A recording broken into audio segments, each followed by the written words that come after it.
to one of my many videos on learning for the PMI PMP exam. Well, I hope I've got one of the final of the boring startups of when you want to start to study, and with later videos we get into the real meaty stuff, the integration, the knowledge areas, the scope management and the cost. I know that's the exciting and the meaty stuff you want to get into quickly, and I want to get in there too quickly as well. But these are just little areas whereby you could just get that little extra point, you could score that little extra point that you need just to be able to cross the finish line a hero and come out, yeah, I passed my PMP exam. So today I'm just going to run through a few other subject matters or other areas that could help us have a good understanding and lay the overall foundation in order to be able to kickstart, before the real deal. Listen to my previous videos and then you'll be able to catch up with everything. Today we are going to talk about the PMO Office and the types of PMO Office. We're going to talk about the project life cycles very briefly. We're going to talk about project teams, what type of project teams they are and what they do and how they affect the overall project management. We're going to talk about project phases. We're going to talk about influence grid of projects and a lot of lovely, nice and interesting stuff just to ease us off into the the foundation and then launch us into the real deal of project management. So I'm going to kick this off with the Project Management Office. For you to do this exam, it means you have an idea of what projects are. You might have worked in project teams, or you might have worked in a project office. You might have worked even as anything as close as possible to being a project. So you would have heard of the word Project Management Office. But just for the purpose of this study, the Project Management Office really is a role. It's as defined by the PMBOK guide as a liaison office. Basically, it's a bridge between the project, the portfolio, and the program, which is what I call the P3, and the corporate management systems. For example, the balance scorecard. So basically, what the project management office does create a balance between the projects or the project management setup and the organizational setup, and make sure that they are actually aligned. And that in effect says that I, as a project manager, have a different objective, I have a different target towards my project, whereas the project management office are thinking, you know what, whatever you're doing must align with other projects, whatever you're doing must align with overall strategic objective and things. So the mindset of a project manager and the mindset of a project management office are quite different, even though the overall goal is to hit the same target. But what they look at is slightly different. I just care, I give a damn about my own project and making sure it's successful. They care about my projects, but they care about other projects as well, and they care about and the overall organizational strategy. So that's what the PMO office does. Now, in saying that, every organization has a different setup or different strengths of the PMO, and what we have here is different, in degrees. Again, as I said about the PMO, there's no absolutes with them. There's a lot of pretty much like this would work to a certain degree. This will work, in most cases and not all cases. So bear that in mind. But generally speaking, the PMO office is divided into three types. You have the supportive PMO, which are pretty much like the secretaries of the overall project. Say, I don't want to demean not project secretaries as such, but yes, they do help the project managers. In Prince 2, you have what you call a scribe, who would go perhaps into a project management meeting with the project manager and write out the meeting minutes and things like that and take notes. Well, you don't have a scribe in the PMBOK guide, so scrap that terminology from your head as I speak.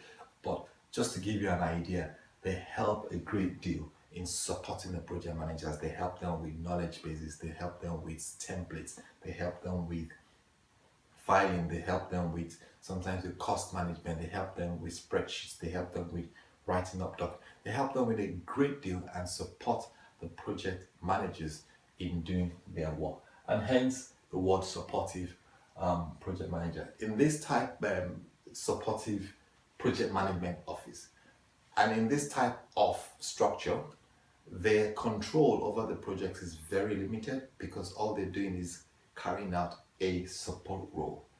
Moving on from there, you have the directive project management office. Now, these guys control the project. They actually run the project themselves. They deliver the projects. They do everything you would learn through the course of my videos as far as project management is concerned.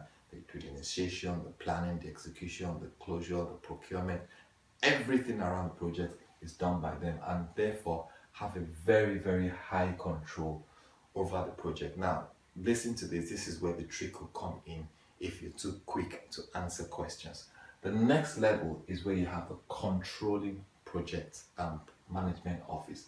Now, the controlling project management office don't necessarily manage projects, but they have a moderate power to stop or to control the project in the way it goes, and that is through the governance structure. I worked in an organization whereby the governance structure was extremely strong, and they guided us and made sure that we did things the way we should do. And if it wasn't out of order, they could potentially, stop the project or create a lot of ripples that would affect and negative impact as far as the project is concerned. So these guys can be equally strong as well, even though they don't actually manage the project as much as the directive PMO is concerned. Now, the trick I mentioned earlier is the word control here. High control and controlling could easily be mixed up in an exam. So be very, very careful when you read any questions that might come up regarding a project management office that has high control over the project. Can be defined as what? Directive or controlling. You need to be very, very careful. A controlling project management office has moderate control because it's all about governance, just making sure that the set processes, the set principles in managing projects are followed to be able to make the project successful. Again, controlling is moderate, directive is high control. So be very careful that when you talk about, if you hit any questions regarding the directive and controlling, because supportive is straightforward, they're not going to ask you that kind of question, but this could potentially come out. Now, we move on from there to project life cycles. I never discussed this in my previous presentation because you should know this. A life cycle is something that starts and goes around and ends at some point in time, much longer. Yeah, and that is for the project. You have what you call the project life cycle, and you have what you call the product life cycle. Obviously, the product life cycle far outlives the project life cycle because the project life cycle creates the product, which in turn has a life cycle. Okay, now the product life cycle is independent of the project, but the project life cycle is dependent on the product life cycle, because if I'm trying to create a product that's going to go out of, if I'm trying to create a product that's going to go out of end of life, what's the use? Do you understand? So I need to be aware of the product life cycle in order for me to be able to design or define my project life cycle, to make sure that any planning does not get that product out of fashion and then you have to start getting another type of product or another version, as it were. So, but more specifically about project life cycles in each organization, depending on how the organization is set up or the types of projects they're doing, you have pretty much 1, 2, 3, 4 types of projects that could be happening there. You have what you call the adaptive or the change-driven life cycle. Now, this is very common today in the agile world, whereby they are constantly looking at applications. They go on a sprint run, they do some, they get information, they develop it to an extent, they try the functionality, and then again the situation changes and they adapt to that and all that. So that's what it is all about, an adaptive or change driven. So the react is kind of a reactive type of project management whereby they react to the situation to fix it for that moment and then move on to the next level.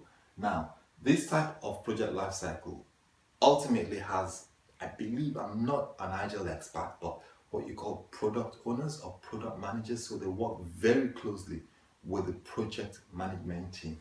And as a result of that, you have the stakeholders really, really close to the project team. And that in effect means that the cost of changes will be less because they are there agreeing to the changes that are made there and there and then moving on with it rather than doing all the product finalize all wrong and then you have to come back and start all over again. So basically an adaptive lifecycle is designed to keep the stakeholders close and reduce the cost of changes over time. That is what an adaptive lifecycle or change-driven lifecycle is. Iterative, or I'll move from there, I'll go back right straight down to predictive. A predictive life cycle is where I come from. That's my world. Predictive life cycle is pretty much I sit down, I think very deeply about the project, I gather my resources together, and we think, now, this is what we want to do. We define the activities, we sequence the activities, we plan the timing, we look at the cost, and we say, right, this project is going to take us 3 months, 4 months, 6 months, 1 year, 2 years to do, and we're going to do this within this certain period. That is what you call a predictive or plan-driven life cycle. Again, this type of project means that we're keeping the stakeholders really far away. We just tell them in advance, this is what we want to do, let us get on with our job, and we come to them from time to time. Obviously, that has its pitfalls, and that is if a stakeholder is not happy at some point in time, we could be running a very, very huge cost for changing things or moving things from what we originally agreed. So that is what predictive. So at one end of the spectrum, you have an adaptive or change-driven type of life cycle. At the other end of the spectrum, you have a predictive or plan-driven life cycle. Now, in between those two, you have what you call the iterative or the incremental life cycle. Now, I would say that iterative is more closely related to adaptive life cycle, while incremental could be close to predictive, but is also close to adaptive as well. Now, this is how it works. In iterative, when anything that is iterative means it goes on in circles, pretty much overlapping circles that way. It goes on until you get to where you want to get to. So you start something, you look at it, you fix it, something else comes up, you adapt to the change, you move backwards, you make a revision change, and then you move forward again. So you go 1 step back, 2 steps forward, 1 step backwards, 2 steps forward. Something like that. It's not really that, but something like that. And that is what it is when you're doing something iteratively. Eventually, an iterative life cycle ultimately becomes incremental because as you're changing something, it's not like you're standing there, you're also moving. But incremental essentially goes on, stops there, works there, and from that point forward, they add on to it. And that is what is incremental. It's literally right at the end rather than an overlapping type.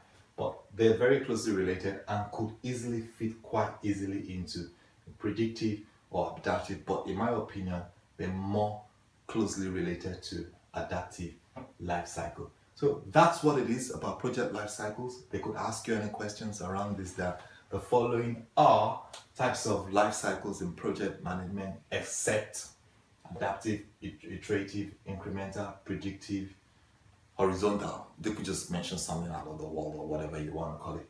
And just for you to be aware that those type of life cycles do exist. Now, I'm going to then move on to project phases because we're still talking about projects, life cycles, and project phases. We might as well talk about it there.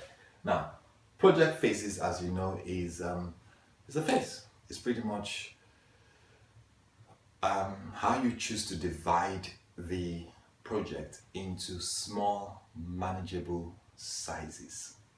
Now, in my previous videos, we talked about the initiating process, the planning process, the executing process, the closing process and all that. And I stated categorically that they are not phases. As a matter of fact, if anything, all those 5 process groups could be in one phase. And that is what phases. Now, in phases, you could have two types or essentially 2 types of phases in a project. You could have what you call a face-to-face or a sequential type. So we start something, we do everything regarding that particular, we have a project that's from end to end, but we can't do it from end to end simply because we can't even plan end to end. So in PMI, there's something called role wave planning. So we plan as much as we can do. We say, okay, what we want to do is we want to go through, I don't want to use the word initiation phase because it might get confusing with the initiation process group.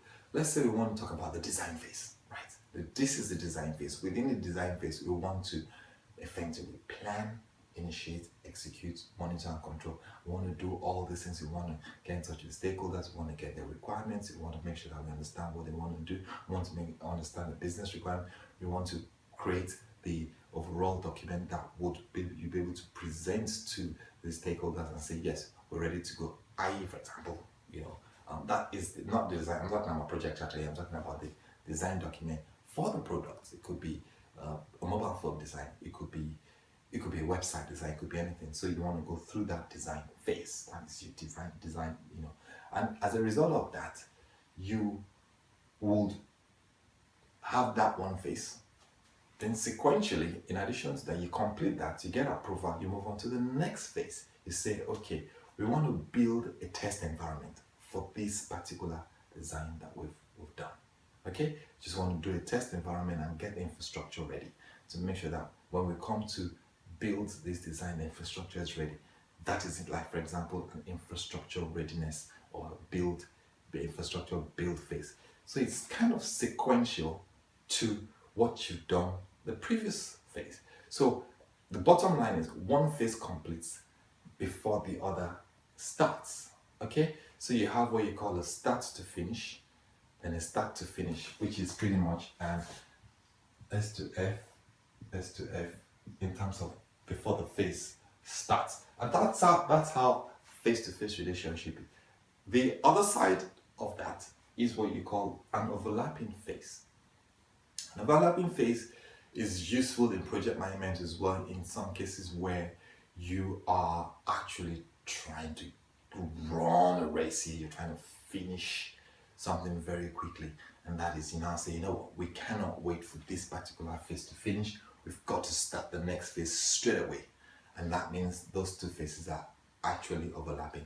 Again, that is not without its risk, because what would then happen is you do not get formal approval for the previous phase and you just run with the other phase, and that means the cost of changes, the risk of errors, the risk of problems could occur further down the line where you're going right back to square one.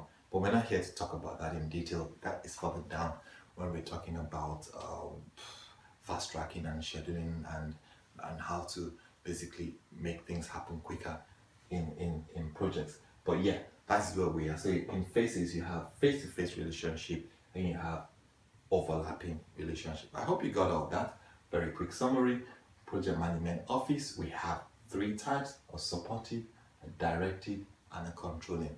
The directive and the controlling is the one you really want to remember, and that in directive, they've got highest control over the project. They literally own the project. Whereas in the controlling one, it's all about governance, which could potentially be another department or even, another small area part of the PMO office that just govern what the project managers do. They're like auditors, put it that way, on what the project. So they have very moderate, extremely moderate control over the project. We have project life cycles, which in this case is the adaptive life cycle or the change-driven life cycle, which has more stakeholders with it, and it essentially reduces the cost of changes over time. You have the iterative life cycle, which is the repeated life cycles tend to overlap each other. You have the incremental life cycles, which is very similar to what you have in the phases, just basically increases where you are, where you've been in the previous phase. And you have the predictive or the plan-driven one, which is where I come from personally, whereby we sit down and we plan things properly before we try and start rolling them out. Now, I have maybe two more to talk about, which is the influence grid of projects, which is what I call the influence grid of projects, and project teams. I don't think of which one should I do first, to be honest. I will go for influence grid of projects. Now, when projects start, things could happen. When projects are being done, things can happen. And when projects are closed, things can happen, right? So things happen all the time. But the degree in which these things happen or how they can affect the project can change depending on at which stage the project is. And there are three key things here. We have the start, the middle, and the end of the project. There are three key things that are being talked about in the PMBOK guide that are actually quite useful for you to know when you are starting, executing, or closing a project. The first is the stakeholders. It says that the stakeholders' influence is very, very high at the beginning of the project. The guy could say, you know what are you guys up to? What are you doing? Sorry, I'm not interested. I'm not going to let that happen. I'm not going to approve the budget. I'm not going to support this project. So basically, they can actually kill the project even before it starts. So for the purpose of the exam, know that and remember that the stakeholder influence is very, very high at the beginning of the project, but it diminishes over time simply because by the time you start realizing some results, some of them may start falling in line and start falling in love with the reasons why the project is in place and start accepting the change that could potentially come with the project, hopefully a good change. And that way the stakeholder influence will start reducing over time. The next thing to think about is also the risk. The risk is equally higher because, first of all, the risk is that the stakeholder may even block it. So risks are actually higher at the start of the project as well, and they diminish over time because as you get closer to the finishing, those risks probably been mitigated or no longer exist, and that means it's out of the way, and you can have your good party at the end of the project, that the project is successful.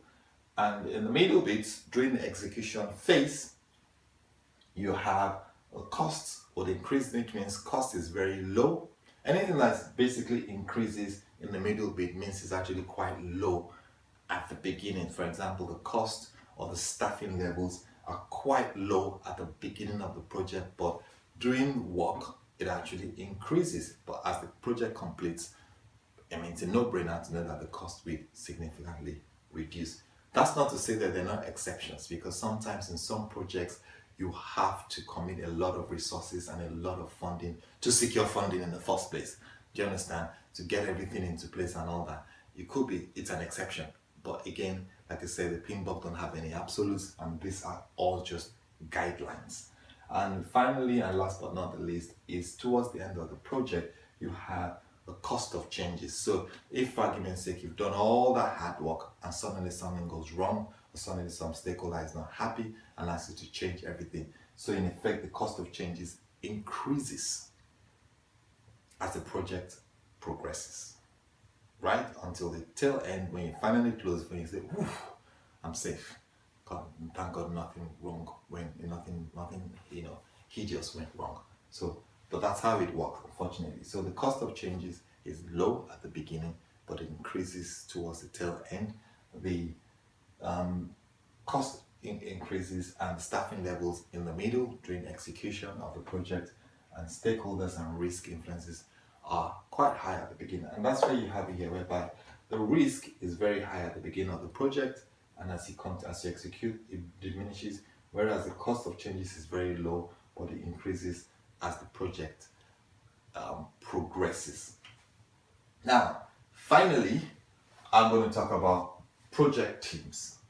No brainer, as it may seem, but project teams is quite important to understand the composition of project teams. The stakeholders, you need to understand how they work and all that stuff. So all the different organizational structures have one or multiple types of project teams within the same organization. It's not like, if it's matrix and it's going to be this way only. No, it doesn't work that way.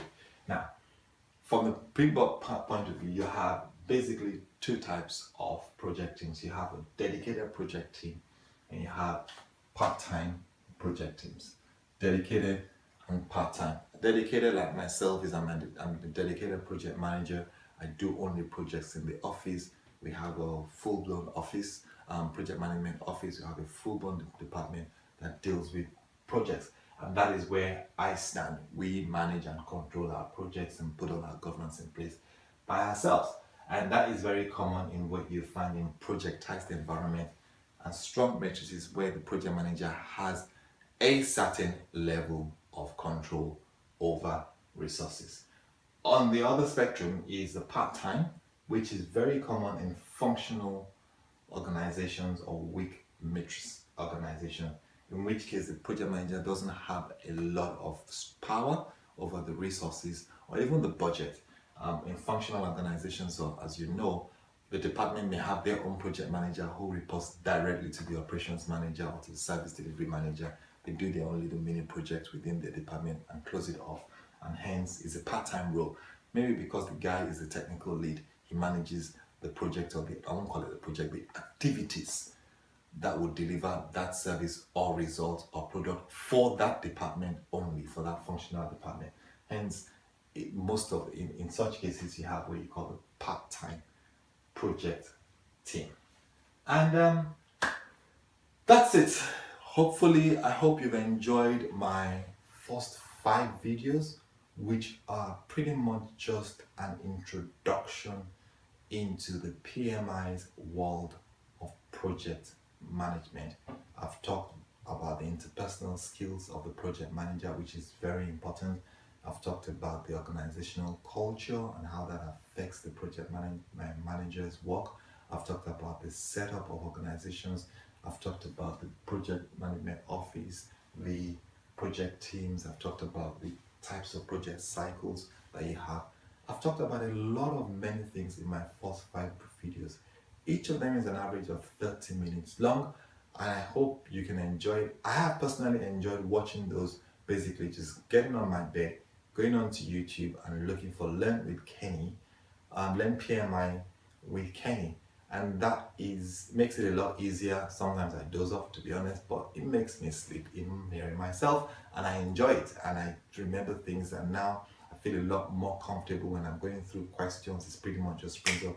I am not cramming the PMI, PMP exam or for the exam or the book. I am trying to learn and to know it inside out, so that anything they come up with, anything they say, just pops out and you pretty much know exactly what they're talking about and be able to answer the questions correctly. Please like my video if you can, and subscribe so that whenever I load any videos, you get notifications. I'd really appreciate if you can do that for me. Thank you, and hopefully see you when we start talking about the real stuff.